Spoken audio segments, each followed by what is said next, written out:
দাদা জি একটা গান গাবো আমি আজকে। জি এই গানটা গাবো, গানের প্যারেডটা আপনার কাছে হবে। আচ্ছা ঠিক আছে, তাহলে গান শুরু করেন।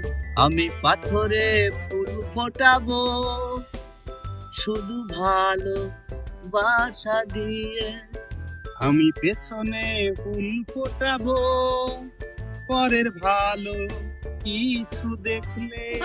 আমি সাগরের ঢেউ থামাবো শুধু ভালো বাসা দিয়ে। আমার বড্ড ভালো লাগে পরের ক্ষতি কিছু হলে।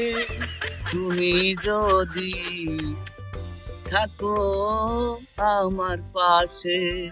আমি বাঙালি আর এটাই আমার স্বভাব। কিরম হয়েছে? ভালো হয়েছে।